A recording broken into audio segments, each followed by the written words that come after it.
Oi, hoje vamos falar um pouco sobre a gastronomia dos estados da região do Sudeste, citar algumas comidas típicas e contar um pouco sobre cada estado. Primeiro, vamos falar do Rio de Janeiro. O Rio de Janeiro ele tem uma forte influência dos portugueses,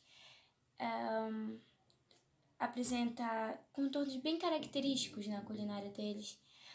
Diversos chefes falam sobre o jeito carioca de fazer a feijoada. Disse que surgiu lá até. Alguns pratos típicos de lá, além da feijoada, são o chuvisco, o podrão e o filé Osvaldo Aranha.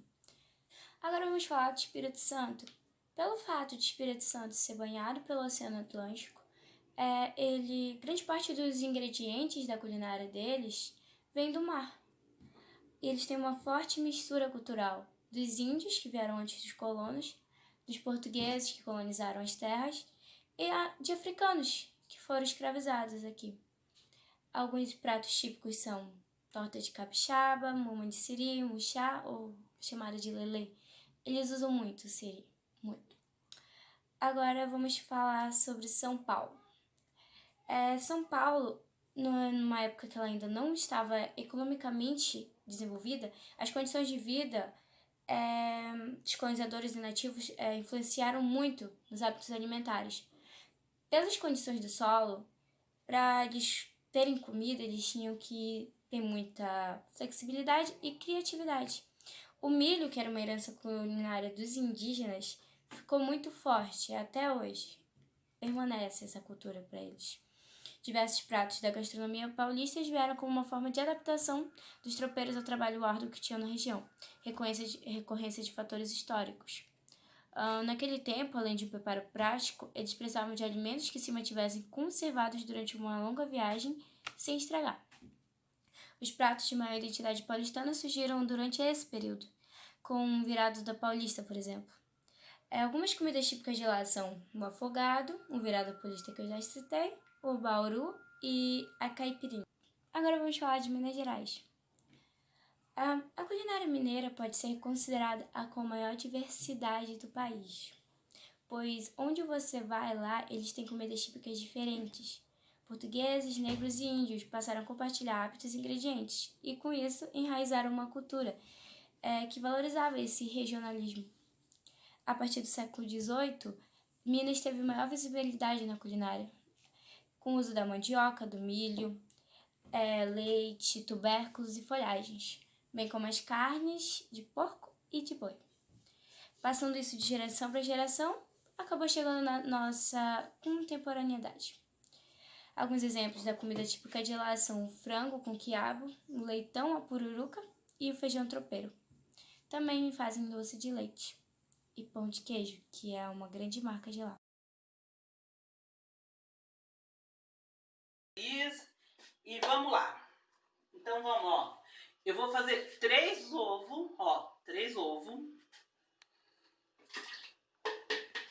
Vou olhar certinho na receita para falar para vocês, para depois vocês não errarem.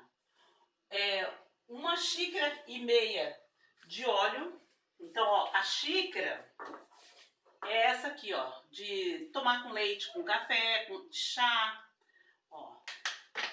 Deve dar por volta de uns 200 ml. Ó, tá vendo? 1 e ó, e meia. Agora, 2 xícaras de leite, ó. A mesma medida. 1, 2. Aí, eu comprei, esse aqui deixa eu ver certinho, para falar certo para vocês que eu faço. Aqui, ó, polvilho. Polvilho, não, é polvilho sim. Pode ser o doce ou o salgado.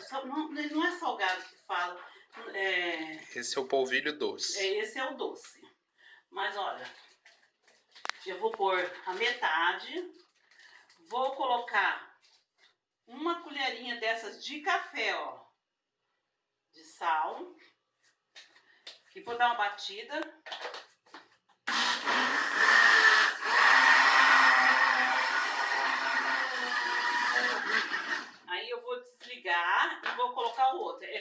500 gramas, ó. 500 gramas. E vai colocar o restante. Vou colocar o restante. E vou deixar bater. Aí, eu vou colocar 2 saquinhos de queijo ralado, da preferência de vocês. Ó. Só que eu coloco, aí eu não gosto de bater, não. Eu vou colocar e vou mexer. Por quê?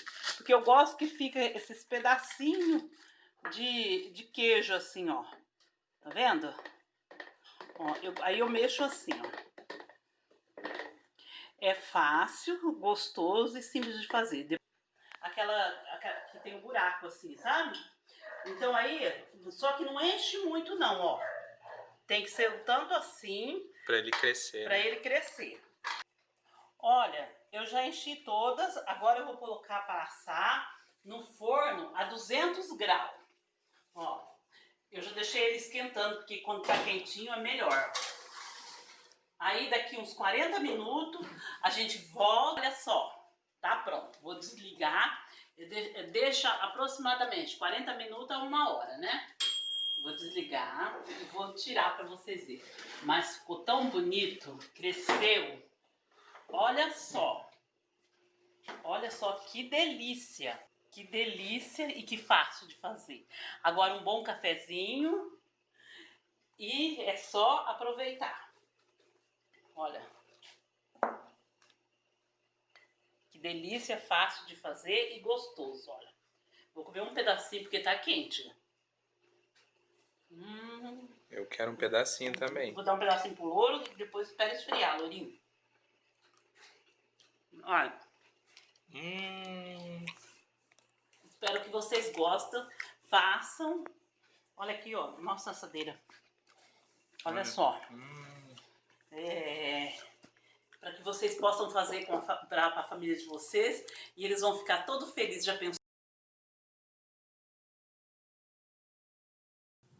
Agora, utilizando o historicismo como base de análise, devemos primeiramente descobrir em que área de cultura está localizada a região sudeste.